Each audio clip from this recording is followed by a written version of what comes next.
On and off the court, Visionary Basketball Group delivers programs that empower players with skills for athletic and personal success.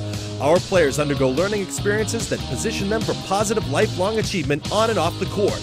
With a year-round training philosophy, BBG can assist you in reaching your full potential as a player with conditioning, basketball fundamentals, position-specific training, and skills and drills taught by the best coaches in New England.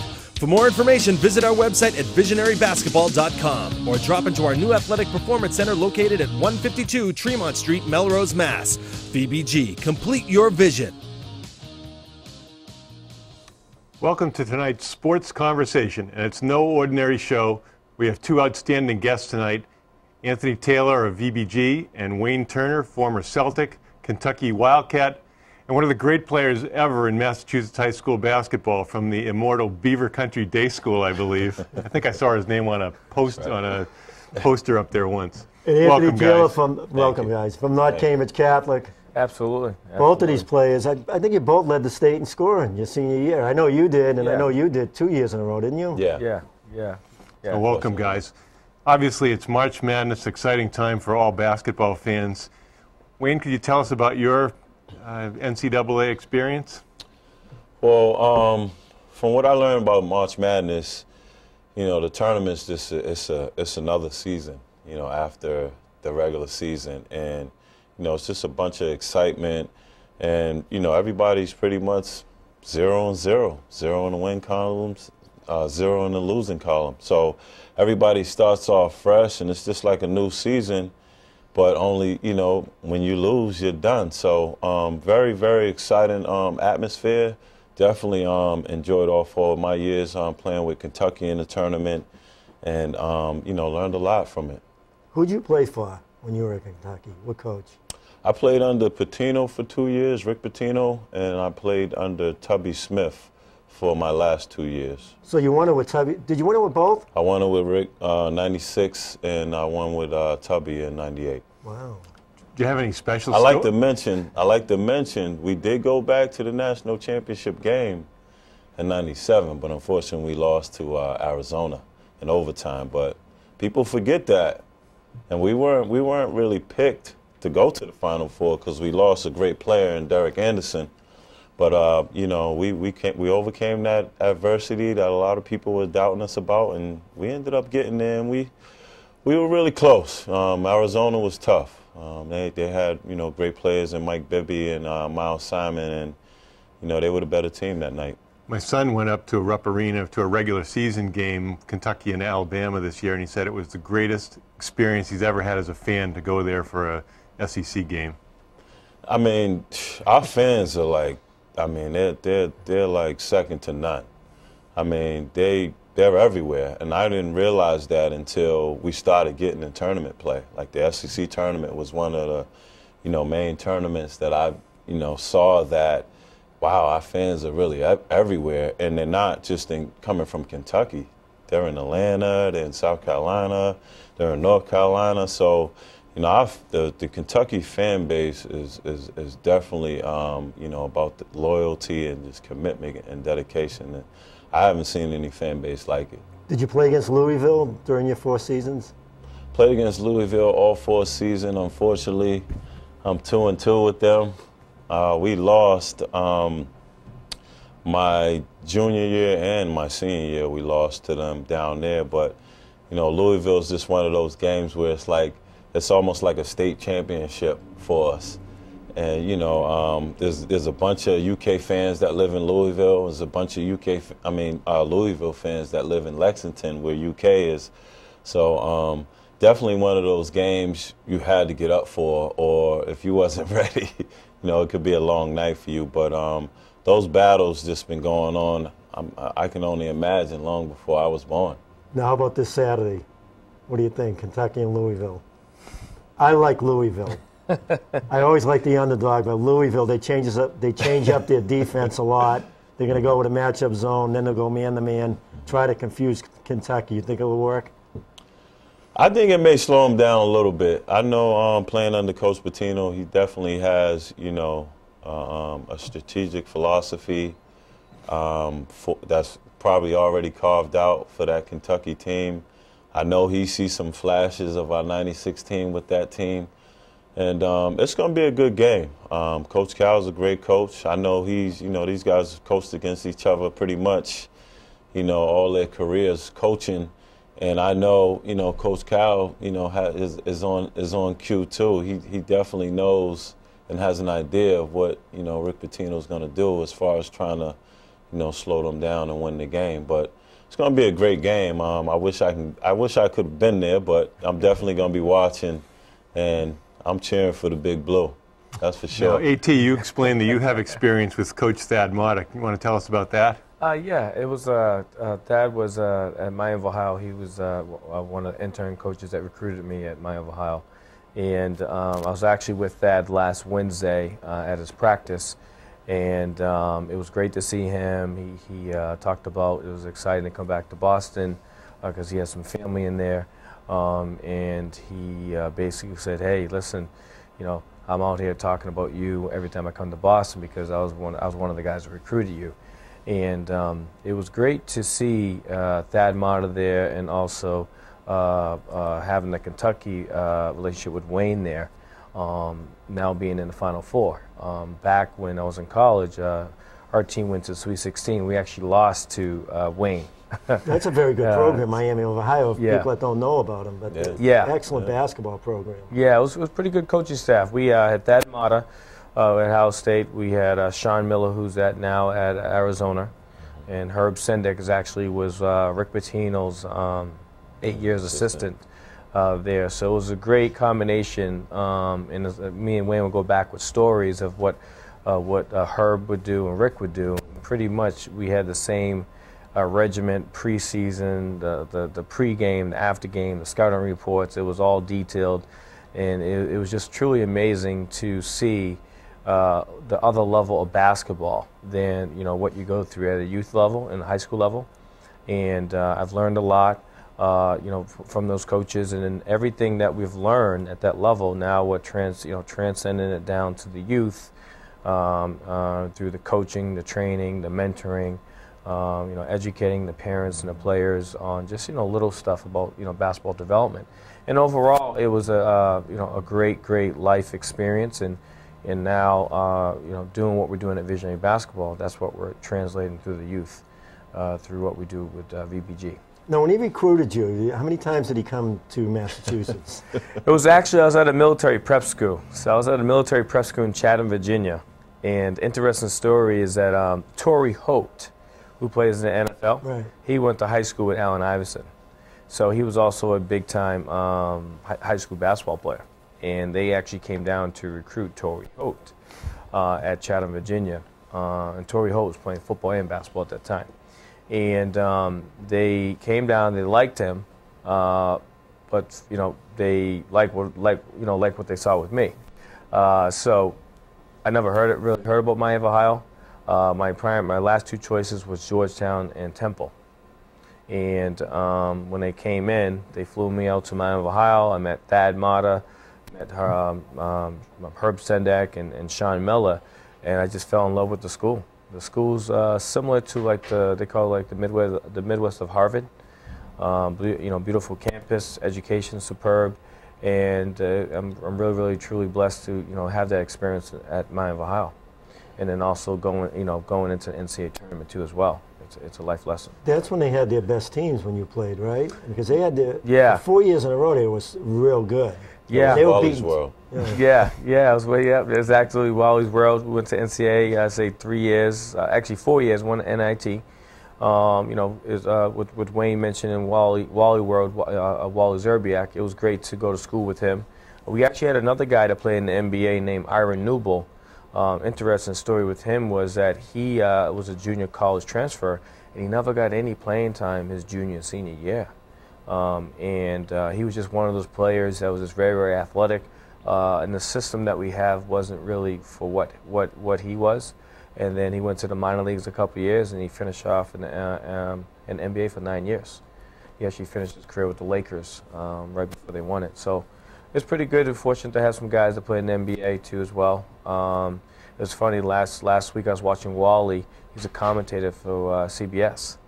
And so just having those memories is very, very I great. remember those games. What a shooter he was. Yeah. Tough.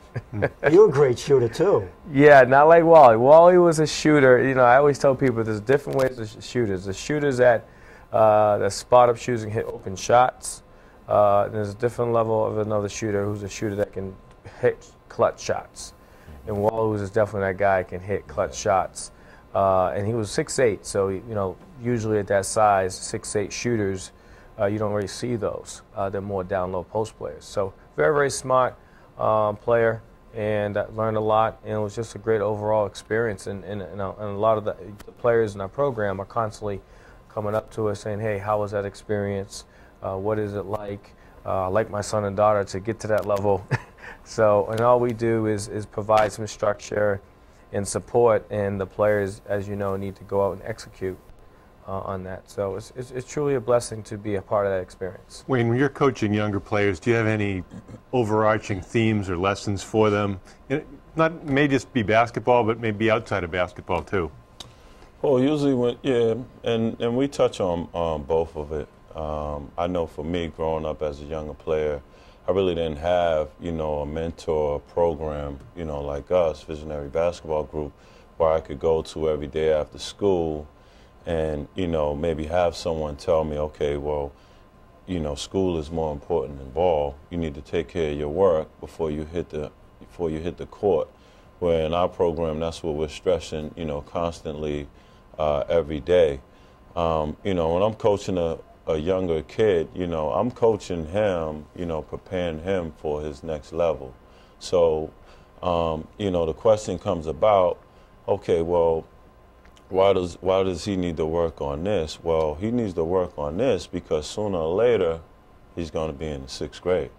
Now he's not playing against, you know, kids who are smaller than him. And then, before you know it, he's going to be in high school. So our middle school kids, we try to train them, you know, and get them in gear to be prepared for that next level. And, you know, for myself, and I know, you know, Anthony's probably, you know, went through it too when he was in high school, we really didn't have those steps planned out to take to where now, you know, we're planning out steps by steps, you know, for these kids to climb the ladder and reach their goals. Our battle constantly is fighting turnovers, and the more I think about it, is it's not just mental. I think that the game's evolved so that the younger players who are currently our players don't know how to make one-handed push passes, pass off the dribble, things that, you know, how many I was watching the Celtics game last night.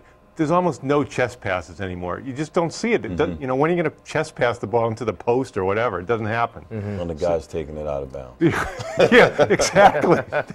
You're right. So, you know, trying to get our players to pass effectively, and cut effectively, of course, away from defenders, it's maddening. Yeah, spacing is definitely stressed in all of our practices because I feel like, you know, with the younger kids, they feel like getting open is running straight to the ball.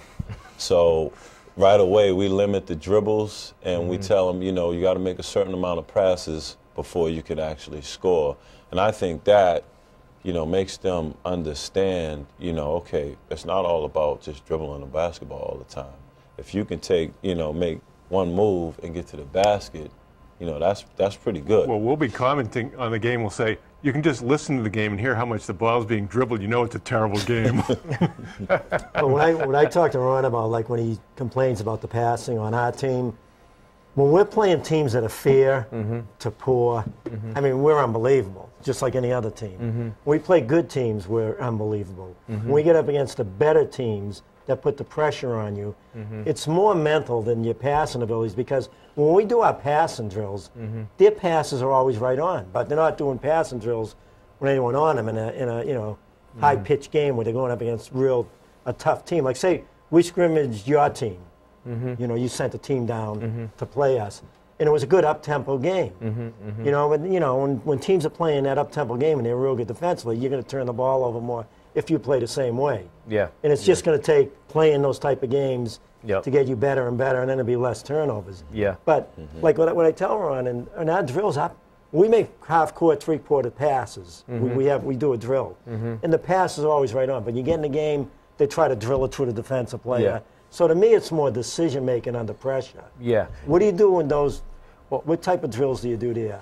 Yeah, so that's really the genuine beauty about the program is that you have the skill training element that we teach, but then we also have the game situation stuff that we teach. So we do regular skill passes drills, and then we also do regular passing drills into game situations, and that's really how you really develop the closest thing to a game situation. And so with our experiences of what we've learned at the collegiate level and the professional level, it's amazing what you learn at the high school level, and it's amazing what you learn after. And we realized through all of our different tutelage that we got from coaches, we translate that into the different drills. But truly, it's the game situation drills that you need to apply after you get the skill down. Mm-hmm. And then from there, you just need to mentor it, and then execute in the game. And then right after you have the game situations going on, now you got to go back to practice and say, hey, this is what you did, this is what you did, this is what you did. How much do you believe in faking a pass to make a pass? You hear that once in a while. We very rarely say that. Mm-hmm. We just want them to understand there are times they have to fake a pass mm-hmm. to get the pressure away or whatever and to make the pass.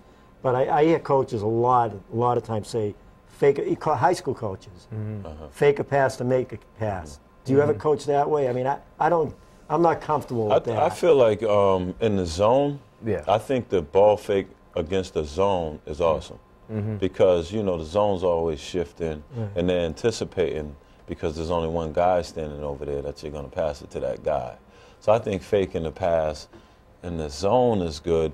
I would say not targeting your pass mm-hmm. would be a good advice mm-hmm. to give them, because sometimes, the kid's just looking right at the guy he's passing it to, then all of a sudden everybody else on defense is looking at that guy, and then they're just reading it right away. So what I tell the players in our program is you're going to pass it to this guy, so you can't just stare at him and let his defender know that you're about to pass. You kind of got to look at him, know he's open, look away for a second, then boom, get it to him. I think our players against the zone, they forget that screens work against zones.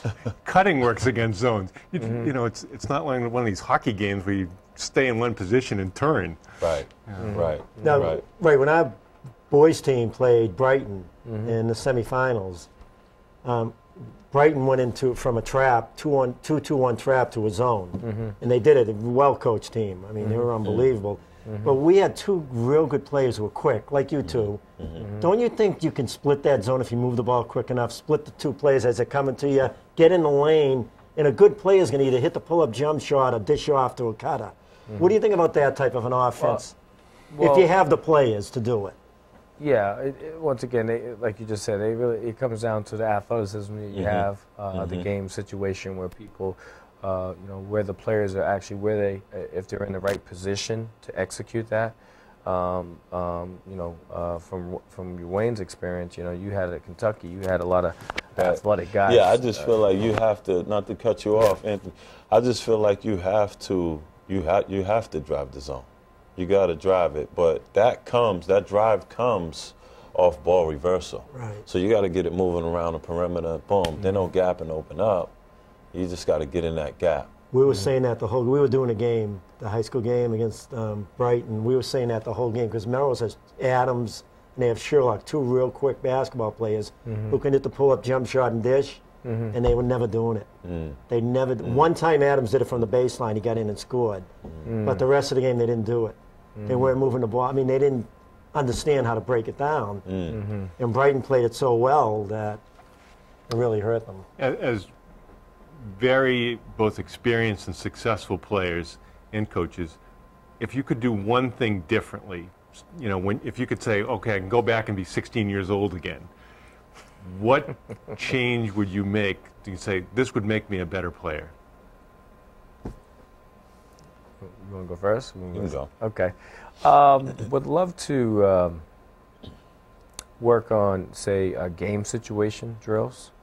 Did a lot of skill work, working on shooting and dribbling. Did a lot of competing, went to different locations to compete. But I would say integrate game situation drills. I relate to Wally Zerbiak. His dad was a former pro. Used to play with Julius Ervin. He's the commissioner of the Italy Professional League, and when he came into Miami of Ohio, once again, when I mentioned about there's players that can shoot, but he was a player that can shoot in game situations and in high pressure situations. So looking back at my earlier development years, I would say game situation would be a huge thing I would definitely want to do if I had that back. Yeah, and I definitely agree with you, but yeah, training for those game situations, but also, you know, trying to, you know, gather up some guys where, you know, we're coming in and just having like an extreme training session. I think, you know, we probably did that maybe once or twice in our whole high school career, where, you know, if we would have been doing it like constantly. So much more intensive personal training. Yeah, absolutely. You know, breaking down the stuff that like we do with kids today. I feel like, you know, we didn't have it coming from every, you know, direction and angle, where now, you know, it's all over the place. So would definitely would have liked to have, you know, got some of that, you know, everybody who's the best in the state in one gym, and let's just, you know, go at it real hard. If I can go back and change something, I would definitely try to arrange something like that. If I ask Coach Smith this question, who is the fastest point guard, Rajon Rondo or Wayne Turner? Who would he say? Oh, without a question, he'd say Wayne Turner. Without a question. I remember you were lightning on the court. I'll tell you, that was your game. It was. That was your game, getting to the hoop. I would say I can't give into that one, but I would say he's a lot more athletic than I am now. I would say that. A lot athletic. I mean, watching him in college, I was just like, wow, this kid's a point guard. Unbelievable. Well, it's been a great privilege to have Wayne and AT with us tonight, and we hope they can come join us again sometime. Thanks a lot, guys. Thanks for having us. Thank you, guys. Appreciate it. Take care. We look forward to see more of our players in your program, too. Yes.